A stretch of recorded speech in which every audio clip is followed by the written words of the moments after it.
Hello students, Standard 8. We are learning the direct and inverse proportion. We already talked about the direct proportion. We saw that when two variables are such that, or the two quantities are such that increase or decrease on one variable varies with the increase or decrease of the other variable, such that their ratio was constant. It means that if one increases, same time the other also increases at the same proportion. One increasing, the decreasing, the other is also decreasing. Then that type of relation between them is known as the direct proportion. And in that we saw that every time if you take the different values of x and y, say x1 and y1, x2 and y2, x3 and y3 and so on, then every time the ratio of x1 and y1 means x1 upon y1 is equal to x2 upon y2 is equal to x3 upon y3 is equal to constant. And we wrote down as x is directly varies to y. Now, sometimes there are some quantities, some two quantities are such that they have different type of variation. For example, in some of the quantities you will notice that two quantities are such that one increases, then the other quantity will decrease. And if first one is decreasing, the other quantity will increase. So here it is different. One increase, the other decrease. One decrease, the other increase. In direct proportion we saw that if increase, both increase, decrease the values, both are decreasing. But here it is different type of situation. So when there is a relation like that, then it is the case of inverse proportion. Because when one increases, the other decreases, and vice versa. Vice versa means same thing, when one decreases, the other increases. Now, suppose we take two quantities as the variables x and y. Then how can we say that when they are in inverse proportion?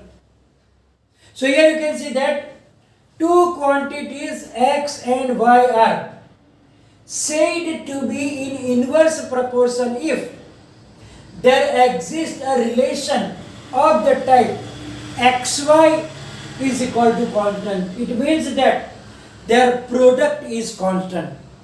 In direct proportion, what did we see? We saw that their ratio was constant, means x upon y was constant, means x1 upon y1 equals x2 upon y2 is equal to x3 upon y3 is equal to k we took as a constant. But here, when they have a relation such that of the type xy equals k is constant, then we can say that they are in inverse proportion. So here if we take different values of x and y as x1, y1, x2, y2, x3, y3, then their product means x1 multiplied by y1 is equal to x2, y2 is equal to x3, y3 is equal to k. So their product of that values will be equal, will be constant. So that is the big difference between the direct and the inverse proportion. What did we see? We repeat. In direct proportion, the ratio was constant, means x upon y was constant. While in inverse proportion, the product is constant, means x multiplied by y or xy is equal to constant. We saw that in direct proportion, we wrote down like x is in direct proportion with y, like that, because it was in direct proportion. But in inverse proportion, we wrote down as x is inversely varies to y, means x is varies to 1 upon y, or xy is equal to constant. So that is the big difference between them. Let us understand this situation with an example to get more clear idea about inverse proportion. Then you will be more confident to decide whether it is an inverse proportion or not. Suppose I have 100 chocolates and I want to distribute it among the children in the class. So how many chocolates do I have? I have 100 chocolates. Now, I don't know the number of students in the class. But let us consider different situations. Suppose there are 50 children in the class. So now how many chocolates each children will get if I distribute that 100 chocolates? Everybody will get 2 chocolates. 50 students and chocolate 2. 50 2 is 100. Came the 100, same thing. Let us consider that the number of children is 25 only. Then how many chocolates will they get? 100 divided by 25, it is 4. Means each child will get 4 chocolates. Means 25 4s are 100.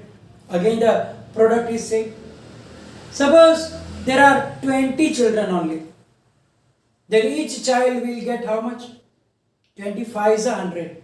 So each child will get 5 chocolates. Now, if only 10 children, what will happen? How many chocolate will each of them get? They will get 10 chocolates. 10 tens are 100.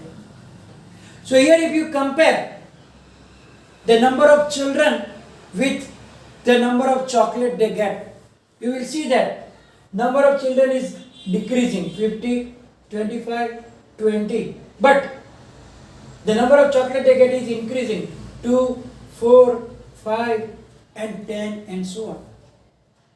So here you can see that there is a relation such that the number of students increasing, but the number of chocolate they are getting is increasing. So what type of relation is here? It is obviously the relation of the inverse proportion. And here in each case, number of children multiplied by number of chocolate they are getting is equal to same. 52 is 100, 25 4 is 100, 25 is 100, 10 10 is 100 and so on.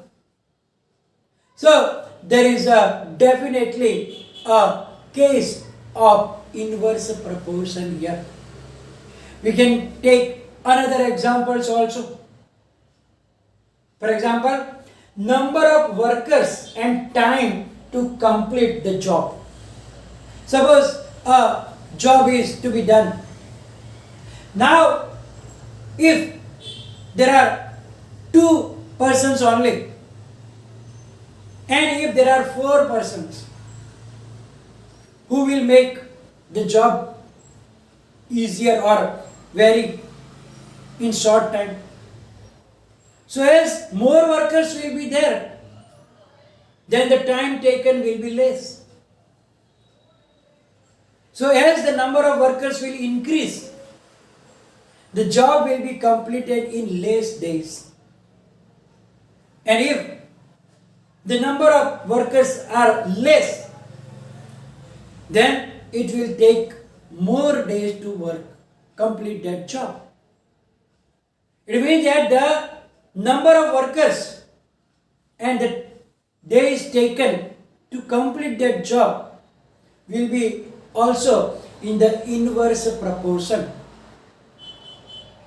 Similarly, if we talk about the vehicle, suppose we have to travel some kilometers, say 500 kilometers, etc. Now, if the speed, if we count the speed, if the vehicle will take less speed, then it will take more time to travel that 500 kilometer. But if that vehicle is faster, the driver is driving it fast, then comparative to other vehicle, it will take less time.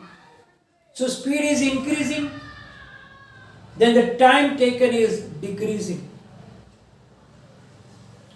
Similarly, you can give another examples also, like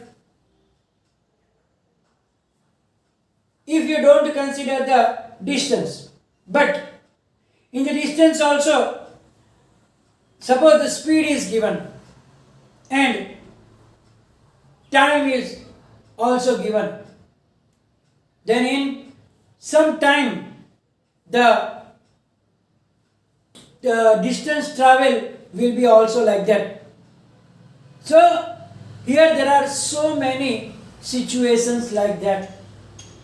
You also can give some other examples of such, in which when we compare them, when we compare the two quantities, then if this situation, what will happen? When one increases, the other will decrease by the same manner, and the other decreases, then the one increases. So they have a relation type of this, and that relation is known as the inverse proportion. So it is totally different from the direct proportion. So now let us make a thing clear in your mind, that if it is not particularly told you, because up to now when we did the previous exercise, you didn't learn about the inverse proportion. It means that you know that all the examples were belongs to the direct proportion. So it was easier for you to do that type of sums. But now you will learn inverse proportion also. In this exercise, after that also you will be able to do the sums, because you know that they will have only the relation of inverse proportion. But what if in the exams, or after that if I will give you some questions for your self practice, then there will be no mentioned, it will be not mentioned that if there is a direct proportion or there will be a inverse proportion. Then how will you decide? In this situation, what you have to do, that you have to write down the quantities given. Maybe one of the relation will be given already. Then we have to think properly, that here, if this quantity, one type of quantity, when it is increasing, then you have to think that what will happen about the other quantity. When this quantity increases, the other one also decreases or increases. And according to that, we have to think about the situation. And then, if both are increasing, both are decreasing together simultaneously, then they will have the relation of direct proportion. And in this situation, which formula will we use? We will use that formula, x1 upon y1 equals x2 upon y2 and so on. Means the ratio of them will be constant, and according to that you have to find out the other value as we did in the previous exercise. And if you notice that if one of the quantity is increasing, the other is decreasing, or one is decreasing, then the other will be increasing. In this situation, you have to write down that is a case of inverse proportion. And when there are inverse proportion, the quantity which is required to find, what will we do? Which formula will we use? Then we have to use that one, means x1 y1 is equal to x2 y2, or x2 y2 is equal to x3 y3, and so on. So according to the situation, it is very important to read the question carefully and decide, because if you didn't see properly, and in case of direct proportion you will write down the inverse proportion and go like that, or vice versa. So that first decision will be very important, that if it is a direct proportion or if it is a inverse proportion. So be careful about it. So here we are going to finish the session. You can think about more examples in which it can be inverse proportion or it can be the direct proportion.